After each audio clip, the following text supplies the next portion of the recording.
માગતો હો તો પણ તમે બુક કરી શકો છો। બુક રિવ્યૂ કરવી છે। हेलो फ्रेंड, आज આપણે વેબ સંકુલની ક્લાસ 3ની બુક છે ભારતીય બંધારણ અને રાજ્ય વ્યવસ્થા, તેનો બુક રિવ્યૂ કરવી છે।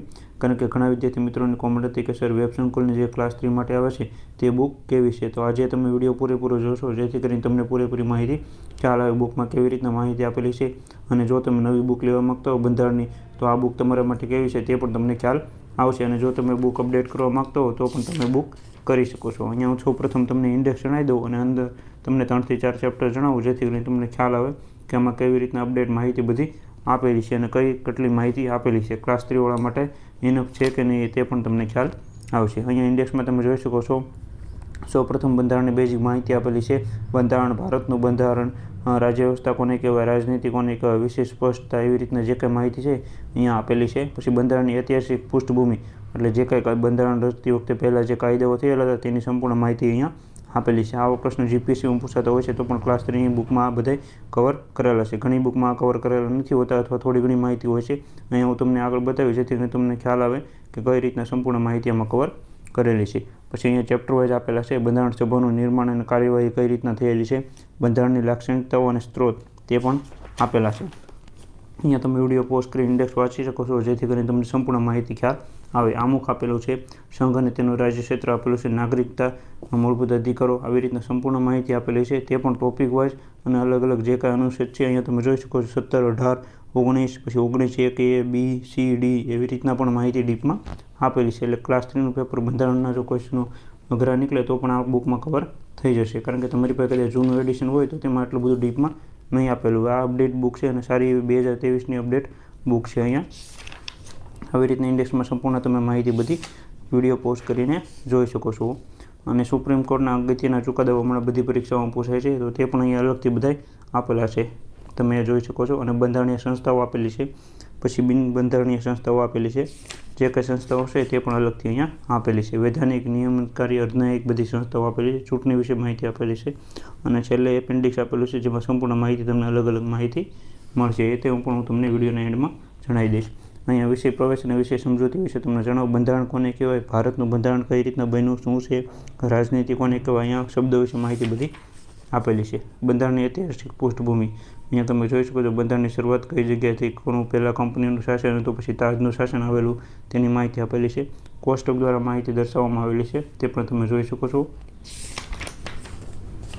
અને બધા ધારાઓ વિશે માહિતી આપેલી છે। આવી રીતના એક સારી બુક અપડેટ માહિતી આપેલી છે। જો તમે લેવા માગતો હો તો તમે આ બુક લઈ શકો છો, કારણ કે અહીંયા બધી અપડેટ માહિતી આપેલી છે અને સંપૂર્ણ પરીક્ષાલક્ષી માહિતી બધી આપેલી છે, અને કોષ્ટક દ્વારા પણ સમજૂતી આપેલી છે।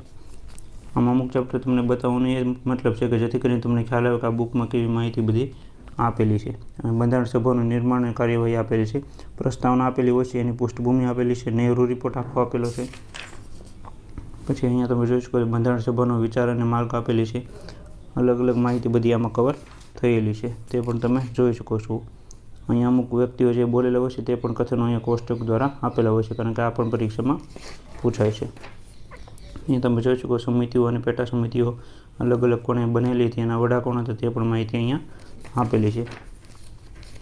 આવી રીતના એક બુક છે। અમુક વિશે તમે જોઈ શકો છો કઈ રીતના આપેલી છે, ઇંગ્લિશમાં અને ગુજરાતીમાં આપેલું છે, અને બીજી પણ માહિતી એમાં શબ્દોને જે અમુકમાં આપેલા છે તેની પણ સમજ અહીંયા આપેલી છે।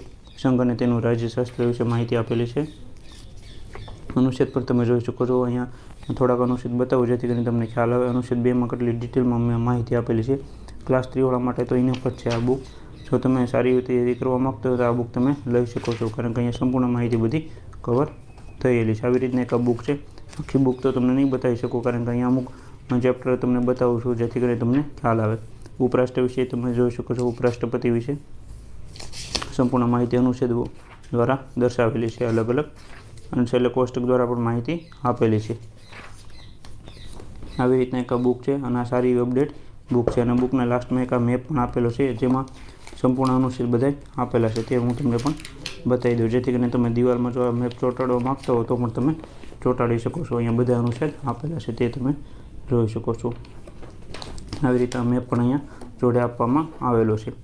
અને આ બુકની પ્રાઇસ પણ આટલી બધી છે નહીં. અને આમાં બુક તમારે લેવી હોય તો નીચે કોન્ટેક્ટ નંબર આપેલો છે, ત્યાં તમે કોન્ટેક્ટ કરીને આ બુક ઘરે બેઠા મંગાવી શકો. સારું એવું ડિસ્કાઉન્ટ તમને મળી જશે. અને આ સારી એવી બુક છે. મેં બધી બુકમાં કમ્પેર કરેલી છે. અત્યારે લેટેસ્ટ બુક જે આવેલી એમાં સૌથી સારી બુક મને આ લાગેલી છે. આ તમે બુક લઈ શકો છો અને સારી એવી બુક આ આવે છે. જો વિડીયો સારો લાગ્યો હોય તો લાઇક કરવા વિનંતી. ચેનલમાં ન હોય તો સબસ્ક્રાઈબ કરી આપજો, જેથી કરીને તમને નવી અપડેટ મળતી રહે. Thank you.